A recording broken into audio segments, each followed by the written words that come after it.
Say hello to Olev. Olev is a cabbage salesman who lives in Chernarus in Eastern Europe. He's a simple man who likes a drink, and after a night on the vodka with his buddies, he's woken up on the beach in the middle of nowhere. Doesn't know how he got there. He's got a banging headache,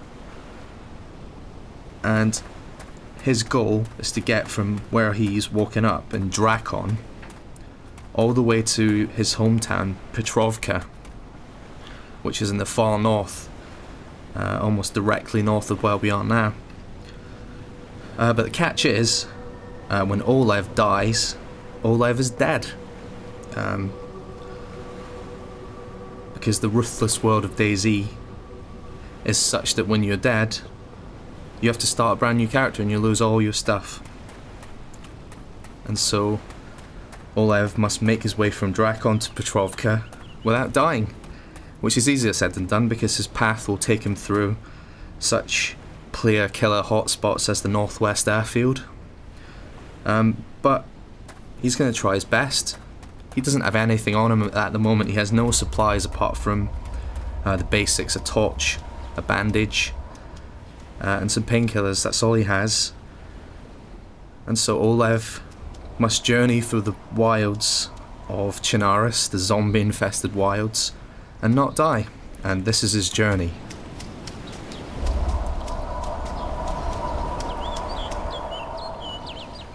Now, my priority before I start heading towards Petrovka is, of course, to get supplies. And the game has spawned us in Drakon, which is near Electro, one of the major cities in the game. So, despite that place usually being full of players who want to kill us, we're going to risk it and try and go in there and get some basics before we head up inland. Primarily we want food and water, and a weapon, if possible. Now, Olev can only use basic weapons. Pistols, shotguns. He can't use any high-tech military gear, because he's a simple cabbage salesman. His weapon expertise extends as far as a bit of hunting he's done when he was a kid.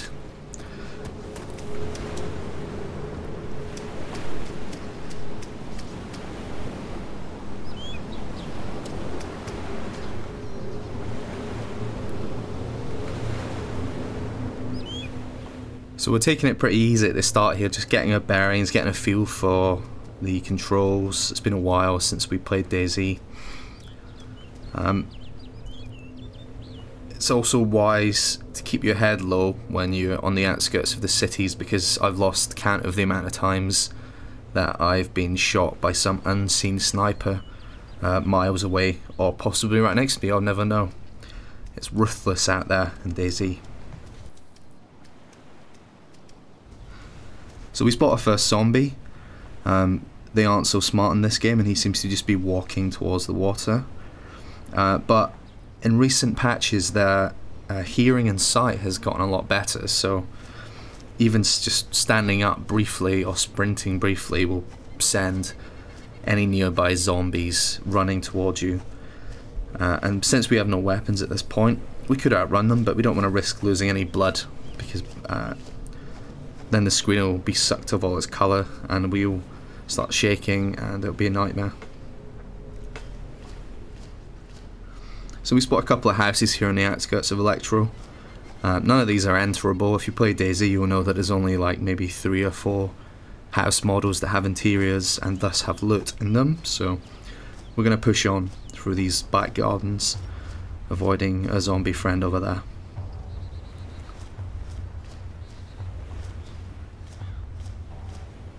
Crawling, lots of crawling in DayZ,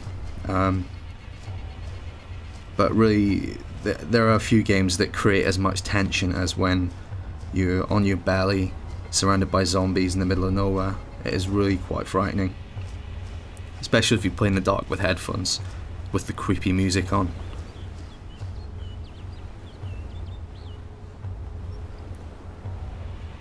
So we think we've spotted an interior here, a building with an interior. These long brown sort of cabins usually have interiors.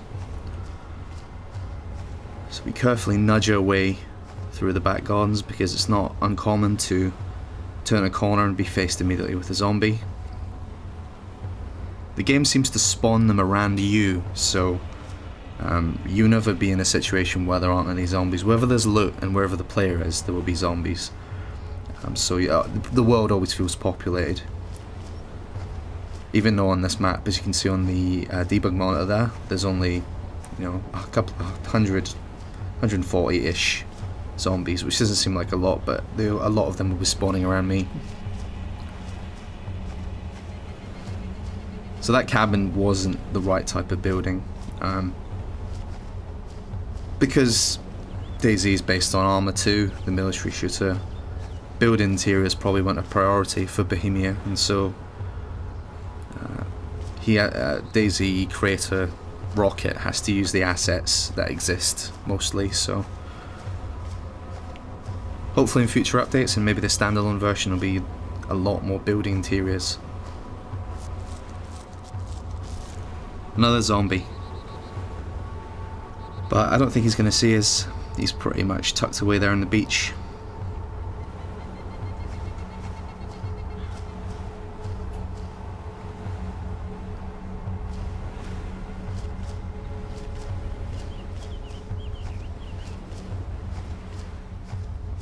And what makes playing DayZ extra tense is that permadeath that we mentioned.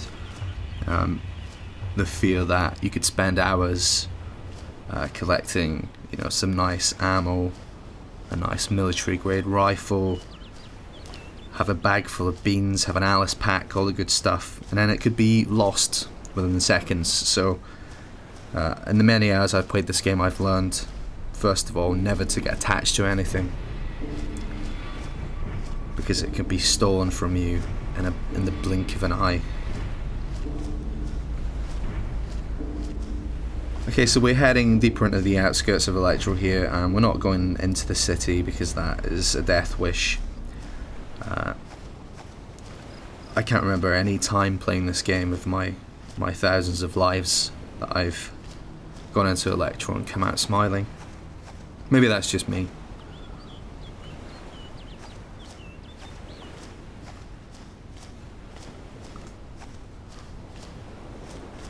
Another building here, but it's unenterable. But over there, across the fence, there is one of those log cabins which has an interior. So we go to vault over the fence, but then we hear the telltale shriek of a zombie. One flashes up on the roof there, then disappears. This is an alpha game, it's not even in beta yet, so it's full of bugs, but still massively playable. And another zombie seems to have appeared inside that doghouse, and he screams, but he hasn't seen us. So instead of vaulting over the fence, we decide to roll around it, because standing up will increase our visibility quite dramatically.